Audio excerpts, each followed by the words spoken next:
आज आप सीखने वाले हैं मैं ही तो हूँ, वही तो है, मेरे पिता ही तो हैं, ये रोहित ही तो है। इस तरह जब आप वाक्य बोलते हैं इससे जुड़े हुए, जैसा कि आप कहते हैं ना कि मैं ही तो हूँ जिसने तुम्हें साइकिल गिफ्ट किया, वही तो है जिसने तुम्हारी मदद की, आपकी माँ ही तो है जो आपसे इतना प्रेम करती है। तो इस तरह के आप बहुत से वाक्य बोलते हैं। तो इसकी शुरुआत आप कैसे करेंगे ये आप देखिए। इसके लिए आप लिखते हैं इट इज़ लिखेंगे, फिर मैं ही तो हूँ, या फिर वो ही तो है, या फिर मेरी माँ ही तो है।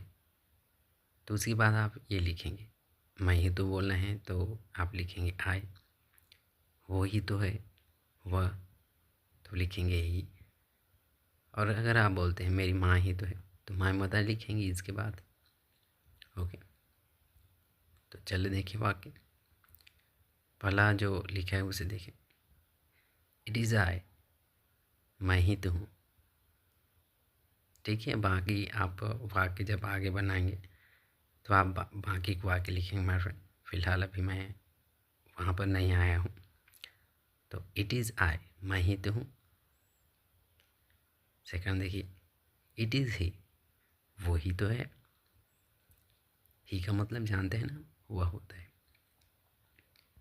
And third one is, it is Rohit, Rohit ही तो है।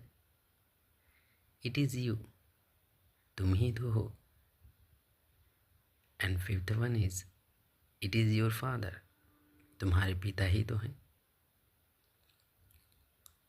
तो यहाँ से आप अपने वाक्य की शुरुआत करेंगे।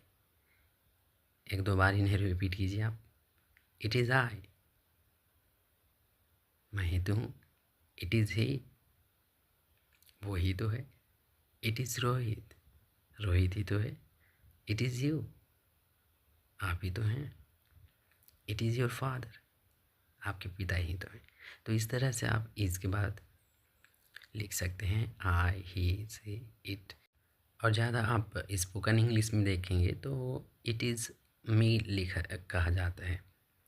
मी आप ज़्यादा सुनेंगे, सुनने में आता है। पर जब आप राइटिंग करते हैं, स्पोकन में कई तरीके से भी हो सकते हैं, पर जब आप राइटिंग करते हैं तो इसी तरह से आप लिखेंगे, इट इज़ आई, मैं ही तो हूँ। तो ये तो ईजी रहा। और एक दो बार आप इन्हें रिपीट कीजिए ताकि आपकी ज़ुबान पर ये रहे, ताकि जब हम आगे कल वाक्य बनाएं तो आप आसानी से और समझ पाएँ। और बहुत ही ईजी है हमारे फ्रेंड, इसलिए बस देखते रहिए, आपको हिंदी वाक्य की ज़रूरत नहीं होगी, सीधा आप इंग्लिश सीखते जाएंगे। So thank you for watching. मिलते हैं फिर किसी अगली वीडियो। और हाँ, अगर आप यूट्यूब पर देख रहे हैं तो चैनल को सब्सक्राइब कर लीजिए, और अगर फेसबुक पर देख रहे हैं तो फॉलो कर लीजिए। और हाँ, सब्सक्राइब और फॉलो बार बार नहीं किया जाता, एक ही बार आप करेंगे। अगर आपने एक बार सब्सक्राइब कर लिया है या फिर फॉलो कर लिया है, तो अगर आप दोबारा करते हैं तो वो अनसब्सक्राइब हो जाता है या फिर अनफॉलो हो जाता है। Thank you.